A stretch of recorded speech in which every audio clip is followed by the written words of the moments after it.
இருக்கிறீங்களா? நல்லா இருப்பீங்கன்னு நினைக்கிறேன். ஓகே மக்களே, இன்றைக்கி என்ன வீடியோன்னு பார்த்துட்டிங்கன்னா நாட்டுக்கோழி குழம்பு வைக்க போகிறோம். ஆமாம் மக்களே, நாட்டுக்கோழியில் குழம்பு ஒன்று வைக்க போகிறோம். அது எப்படி வைக்கிறன்னு பாருங்கள். இது வந்து சிம்பிளான ஒரு இதுதான். இதே மாதிரி நீங்களும் செஞ்சு சாப்பிடுங்க. ஏன்னா எல்லாத்துக்கும் சளி பிடிச்சிருக்குது. அதுக்காக இந்த மாதிரி நாட்டுக்கோழியில் ஒரு நீட்டாக ஒரு சாறு மாதிரி நல்லா குழம்பு வச்சு சாப்பிட்லான்ட்டு எல்லாம் பண்ணிகிட்ருக்குறோம். வாங்க, அதான் இன்றைக்கி பார்க்க போகிறோம். வாங்க பார்க்கலாம். நம்ம வீடியோக்குள்ளே போகலாம். நம்ம நாட்டுக்கோழி குழம்பு வைக்கிறதுக்கு முன்னாடி குக்கரில் கறி வேக வச்சுக்கோங்க.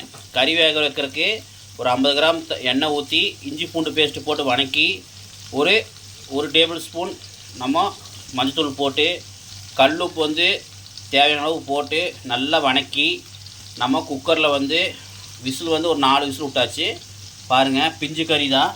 பாருங்கள், நம்ம ஏற்கனவே 4 விசில் விட்டு தண்ணி வந்து பார்த்திங்கன்னா கறி ஃபுல்லாக ஒரு தண்ணி வந்து பார்த்திங்கன்னா ஒரு 2 சொம்பு தண்ணி நல்லா கறி முழுகிற அளவு தண்ணி ஊற்றி நல்லா வேக வச்சுருங்க.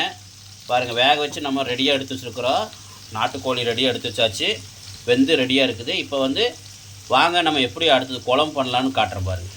ஏன்னா நம்ம குழம்பு செய்கிறதுக்கு ஈஸியாக கறி வெந்தால் தான் நமக்கு டக்குன்னு வந்து குழம்பு செய்ய முடியும். ஏன்னா கறி வேகிறதுக்கு லேட் ஆகும். அதனால் முதல்ல நம்ம குக்கரில் கறி வேக வச்சிட்டோம். வேக வச்சுக்கோங்க. ஓகே, இப்போ நல்லா வெந்து ரெடியாக இருக்குது.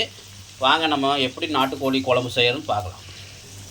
மக்களே, இப்போ வந்து பார்த்திங்கன்னா நம்ம நாட்டுக்கோழி குழம்பு செய்கிறதுக்கு முதல்ல ஒரு வடை சட்டி எடுத்துக்கங்க.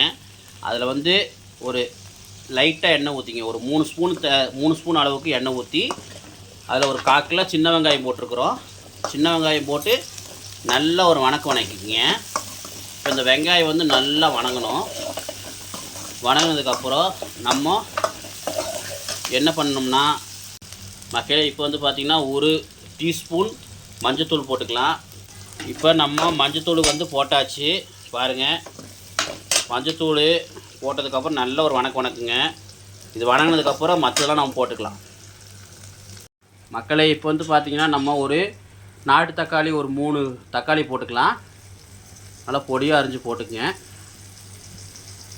தக்காளி போட்டு நல்லா வணக்கணும். பார்த்துக்குங்க, தக்காளி நல்லா வெட்டி இந்த மாதிரி பொடியை வெட்டி போட்டுக்குங்க. இப்போ இது நல்லா வெட்டி போட்டதுக்கப்புறம் நம்ம வரமிளகா வந்து ஒரு தேவையான அளவு உங்களுக்கு எவ்வளோ காரம் வேணுமோ அந்த அளவுக்கு போட்டுக்குங்க. நாங்கள் ஒரு 4 வரமிளகா போடுறோம். உங்களுக்கு எவ்வளோ தேவைப்படுதோ அவ்வளோ போட்டுக்குங்க.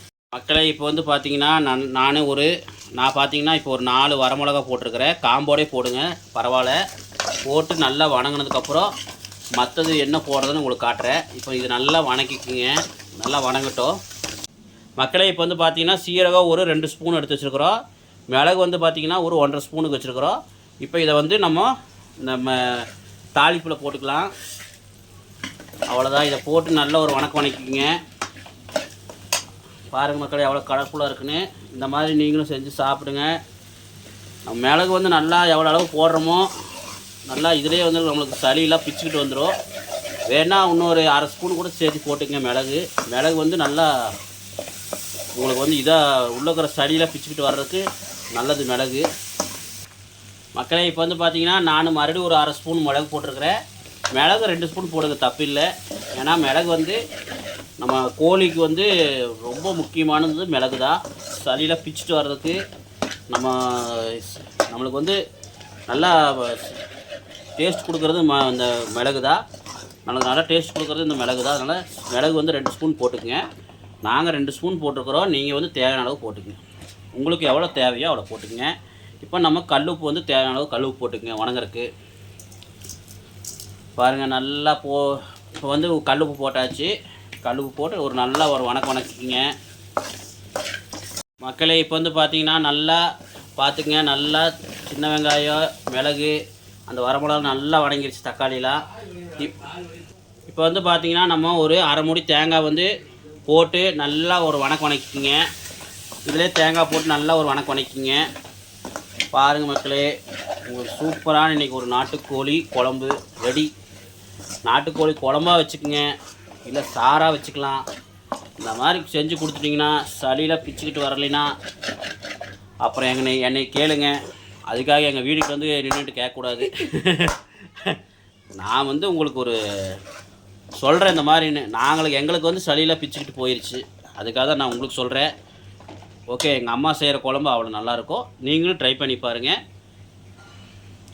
அம்மாவுக்கு உடம்பு முடியல, கால் வலி, அதனால் அவங்களால முடியாது. அதனால தான் நாங்கள் செய்கிறோம். அவங்க சொல்லி கொடுக்குறதா நாங்கள் செய்கிறோம். அவங்க எப்படி செய்வாங்களோ சொல்லி தருவாங்க. அந்த அளவு மாதிரி நாங்கள் செஞ்சிட்ருக்குறோம். நானா எங்கள் ஒய்ஃப் செய்கிறாங்க, நான் வந்து வீடியோ எடுத்துகிட்ருக்கிறேன். உங்களுக்கு எப்படி என்னன்னு சொல்கிறேன், அவ்வளோதான். ஓகே மக்களே, இப்போ நல்லா இது வணக்கிட்டு பச்சை வாசம் போகிறோம். நல்லா தேங்காய் வணக்கிட்டு நம்ம ஆறுனதுக்கப்புறம் எடுத்து அரைச்சா முடிஞ்சுது. ஓகே மக்களே, இப்போ இது நல்லா ஒரு 10 நிமிஷமோ 5 நிமிஷம் வணக்கிடுங்க. வணங்கிட்டு ஆற வச்சு ஸ்பேன் காற்றுல ஆற வச்சு மிக்சியில் போட்டு அரைச்சி மசாலா ரெடியாக வச்சுக்கோங்க. அடுத்தது வந்து நம்ம எப்படி குழம்பு வைக்கிறது உங்களுக்கு காட்டுறேன். ஓகே மக்களே, இப்போ வந்து பார்த்திங்கன்னா நம்ம நாட்டுக்கோழி குழம்பு செய்கிறதுக்கு இந்த மாதிரி ஒரு குண்டா வச்சுக்கலாம். கொஞ்சம் வெளிச்சமாக இருக்கிறனால, சூரிய வெளிச்சமாக இருக்கிறனால உங்களுக்கு இதாக இருக்குது. அதில் ஒரு 2 பட்டை மட்டும் போட்டுக்கலாம். சும்மா ஒரு 2 பட்டை இந்த மாதிரி போட்டுக்குங்க. ஓகே, அதுக்கப்புறம் பார்த்துட்டிங்கன்னா ஒரு 4-5 கிராம்பு வந்து ஒரு 4-5 போட்டுக்குங்க. போதும். ஒரு மணத்துக்காக தான் இந்த இதெல்லாம் போடுறோம், ஸ்பைசஸ் எல்லாம் போடுறோம். பார்த்திங்கன்னா என்னது சோம்பு வந்து பார்த்திங்கன்னா ஒரு 1/2 ஸ்பூன் அளவு போட்டுக்குங்க. ஓகே, அவ்வளோதான். இப்போ வந்து பார்த்திங்கன்னா கருவேப்பிலை வந்து ஒரு 2 கொத்து போட்டுக்குங்க. மக்களே, இப்போ வந்து கருவேப்பிலை வந்து ஒரு 2 கொத்து போட்டாச்சு. இப்போ வந்து பார்த்திங்கன்னா நம்ம அரைச்சி வச்ச இந்த முதல்ல வந்து தாளிச்சமில்லைங்க, வெங்காயம் வரமிளகாலாம், அந்த மசாலா வந்து அரைச்சி வச்சாச்சு. இப்போ அதை போட்டுக்கலாம். பாருங்கள், சிம்பிளாக செய்யலாம். நீங்களும் வீட்டில் சிம்பிளாக செய்யலாம். பாருங்கள், இந்த மசாலா போட்டு நல்லா கலக்கிக்குங்க. கொஞ்சம் வெயில் அடிக்குது, கொஞ்சம் தப்பாக நினச்சிக்காதீங்க. வெயில் அடிக்கிறனால அட்ஜஸ்ட் பண்ணிக்கோங்க. முடிஞ்ச அளவு நான் உங்களுக்கு வீடியோ கொடுக்கணுங்கிறக்காக இந்த வீடியோ எடுத்துகிட்டு இருக்கிறோம். மக்களே, இப்போ வந்து பார்த்திங்கன்னா நம்ம மசாலா எல்லாத்தையும் போட்டாச்சு. அப்புறம் இதில் இருக்கிற அந்த ஜாரில் இருக்கிற மசாலா கொஞ்சம் அந்த எடுக்க முடியாமல் இருக்கும். அதில் கொஞ்சம் தண்ணி ஊற்றி வச்சுக்கோங்க. நம்ம கறி போட்டு வணக்கினதுக்கப்புறம் தண்ணி, அந்த சாறு, அந்த மசாலா தண்ணி எடுத்து ஊற்றிக்கலாம். ரொம்பலாம் வணக்க வேண்டாம், ஏன்னா நம்ம சாறு மாதிரி வேணும். ரொம்பலாம் வணக்கவே வேண்டாம் மக்களே. ஓரளவு நல்லா வணக்கினதுக்கப்புறம் நம்ம வந்து பார்த்திங்கன்னா கறி எடுத்து போட்டுக்கலாம். இப்போ வந்து நம்ம ஏற்கனவே வேக வச்சு கறி எடுத்து உள்ளே போட்டுக்கலாம். மக்களே, இப்போ வந்து பார்த்திங்கன்னா அந்த கறி வேக வச்சதை எடுத்து அப்படியே தண்ணியோடு உள்ளே இறக்கிக்கலான்னா குண்டாவில் போட்டுக்கலாம். இப்போ அந்த மசாலா வந்து பரட்டின மசாலில் வந்து போட்டுக்கலாம். போட்டு நல்லா ஒரு பெரட்டுங்க. ஈஸியாக மக்களே, நம்ம மசாலா மட்டும் இதுதான் தாளித்து அரைச்சி வச்சிட்டிங்கன்னா போதும். நம்ம ஈஸியாக, இங்கே பாருங்கள், ஈஸியாக நம்ம செய்யலாம். பாருங்கள், இது நல்லா ஒரு வணக்கிக்குங்க. நம்ம உடனே தண்ணி ஊற்றக்கூடாது, கொஞ்சம் நேரம் ஆகட்டும். ஒரு 5 நிமிஷம் கழித்து தண்ணி ஊற்றிக்கலாம். இது ஒரு நல்லா பெரட்டிக்குங்க. மக்களே, கறி வேக வச்ச குக்கர் இருக்குது இல்லைங்க, அதில் வந்து கொஞ்சம் அந்த மசாலா ஜாரில், மிக்சியில் அரைச்ச ஜாரில் இருக்கிற தண்ணியை எடுத்து இதில் ஊற்றி நல்லா ஒரு கலக்கி அப்படியே எடுத்து இதில் ஊற்றிக்கலாம். ஓகே, இப்போ இது நல்லா வணங்கினா நம்மளுக்கு இப்போ நல்லா இது கொஞ்சம் நேரம் வணங்கட்டும். அதுக்கப்புறம் நம்ம தண்ணி ஊற்றிக்கலாம். மக்களே, இப்போ வந்து பார்த்திங்கன்னா நம்ம கறி மசாலா வந்து ஒரு 20 கிராமில் 10 கிராம் போட்டுங்க. நம்ம சக்தி கறி மசாலா தான் போடுறோம். ஒரு 20 கிராமில் 10 கிராம் போட்டுங்க. ஏன்னா நம்ம ஏற்கனவே பட்டையெல்லாம் போட்டிருக்கிறோம், அதனால் ஒரு 20 கிராம் போட்டால் போதும். அடுத்து வந்து பார்த்திங்கன்னா நம்ம மல்லித்தூள் வந்து நம்ம ஒரு 2 ஸ்பூன் அளவுக்கு போட்டுங்க, போதும். ஓகே மக்களே, இப்போ இது நல்லா ஒரு பெரட்டிக்கலாம்.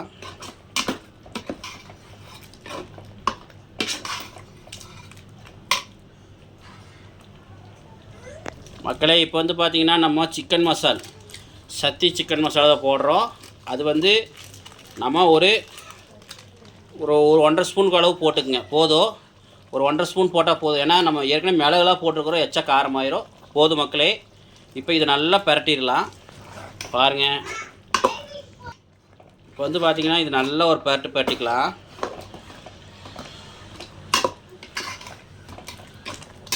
நம்மளுக்கு வந்து மிளகாத்தூள் கூட போட வேண்டாம், நம்மளுக்கு சிக்கன் மசாலா போட்டாவே கலர் வந்துடும். பாருங்கள் எப்படி இருந்த பாருங்கள் எவ்வளோ மங்கலாக இருந்தது, இப்போ பாருங்கள் எவ்வளோ கலராக இருக்குதுன்னு பாருங்கள். ஓகே மக்களே, பார்த்தீங்கன்னா தெரியும் இப்போ எவ்வளோ கலராக இருக்குதுன்னு பாருங்கள். இது நல்லா வணங்கட்டும். நம்ம வணங்கினதுக்கப்புறம் தண்ணி ஊற்றிக்கலாம். ஒரு 5 நிமிஷம் கழிச்சு தண்ணி ஊற்றிக்கலாம். மக்களே இப்போ வந்து பார்த்திங்கன்னா இந்த அளவு சொம்புக்கு நம்ம 2 சொம்பு தண்ணி ஊற்றிக்கலாம். நீங்கள் எவ்வளோ உங்களுக்கு திக்னஸாக தேவைப்படுதோ அந்த அளவுக்கு தண்ணி ஊற்றிக்கிங்க. நான் இதே மாதிரி இன்னொரு சொம்பு தண்ணி ஊற்றிக்கிறேன். இங்கே பாருங்கள் மக்களே, இன்னொரு சொம்பு தண்ணி ஊற்றிக்கலாம். போதும். ரொம்பவும் தண்ணி ஊற்றினா உங்களுக்கு ரொம்ப குழம்பு வந்து உங்களுக்கு தண்ணி மாதிரி ஆயிரும். தேவைன்னா உங்களுக்கு எவ்வளோ வேணுமோ தண்ணி ஊற்றிக்கிங்க. அவ்வளோதான் மக்களே. இப்போ வந்து பார்த்திங்கன்னா நான் இதில் வந்து இன்னொரு பொருள் சேர்த்த போகிறேன், மசாலு. அது என்ன மசாலா காட்டுறேன் பாருங்கள் மக்களே. இப்போ வந்து பார்த்திங்கன்னா நான் சிக்கன் கடையிலே வந்தீங்கன்னா அம்மன் பிராண்ட் மசாலான்னு வாங்கிட்டு வந்திருக்கிறேன். சிக்கன் மசால். இது வந்து பார்த்திங்கன்னா சில்லிக்கும் போட்டுக்கலாம், சிக்கன் 65க்கும் போட்டுக்கலாம். இந்த பவுடர் வாங்கிட்டு வந்தேன். வறுவலுக்கும் போட்டுக்கலாம், குழம்புக்கும் போட்டுக்கலாம். இது வந்து ஒரு பேக்கெட் 10 ரூபா. 20 கிராம் பேக்கெட்டு பாருங்கள். 20 கிராம் பேக்கெட்டு ஒரு பேக்கெட் 10 ரூபாய்ன்னு வாங்கிட்டு வந்தேன். 2 பேக்கெட் வாங்கிட்டு வந்துருக்கிறேன். வறுவலுக்கு ஒன்று, குழம்புக்கு ஒன்று வாங்கிட்டு வந்துருக்கிறேன். இப்போ இந்த ஒரு பேக்கெட்டு ஃபுல்லாக நம்ம அந்த குழம்புல போட்டுக்கலாம். பாருங்கள், குழம்புல போட்டுக்கலாம். போட்டு நல்லா ஒரு பேட்டிங்க மக்களே. இப்போ வந்து பார்த்திங்கன்னா நம்ம தேவையான அளவு உப்பு போட்டுக்குங்க. குழம்புக்கு எவ்வளோ தேவையோ உப்பு போட்டுக்குங்க. கல் உப்பு போட்டுக்கிறேன். அவ்வளோதான் மக்களே. இப்போ நல்லா ஒரு கலக்கி விட்டு இது வந்து கொஞ்ச நேரம் கொதிக்கணும். கொதிச்சதுக்கப்புறம் நம்ம இறக்கிக்கிட்டால் முடிஞ்சுது. நம்மளுக்கு சூப்பரான நாட்டுக்கோழி குழம்பு ரெடி. ஓகே மக்களே. தீயை வந்து பார்த்திங்கன்னா குழம்பு வைக்கிறதுக்கு முன்னாடி தீயை வந்து மீடியம் வச்சுட்டு குழம்பு நல்லா கொதிக்க விடுங்க. ஏன்னா தீ ஸ்பீடாக வச்சிங்கன்னா தண்ணி தனியாக, குழம்பு தனியாக, மசாலா தனியாக போயிடும். அப்புறம் நம்மளுக்கு நல்லா டேஸ்ட் கிடைக்காது. அதனால் மீடியம் வச்சுட்டு தீயை மீடியம் வச்சுட்டு அதுக்கப்புறம் குழம்பு கொதிக்க விடுங்க. பாருங்கள், இப்போ மீடியம் வச்சு கொதிக்க விட்டனால எவ்வளோ கலர்ஃபுல்லாக இருக்குன்னு. இல்லைன்னா உங்களுக்கு தண்ணி தனியாக போயிடும், மசாலா தனியாக போயிடும், டேஸ்ட்லாம் போயிடும். அப்புறம் உப்பும் பிடிக்காது, கறியில் வந்து சப்புன்னு இருக்கும். அதனால் என்றைக்கு மீடியம் வச்சு கொதிக்க விடுங்க. ஓகே. இப்போ வந்து பார்த்திங்கன்னா நம்ம குழம்பு நல்லா கொதிச்சிருச்சா? அவ்வளோதான் மக்களே. இப்போ இதில் லைட்டாக பெப்பர் வேணால் போட்டு தூவி விட்டு இறக்கிக்கிங்க. அவ்வளோதான், உங்களுக்கு சூப்பரான சிக்கன் குழம்பு ரெடி.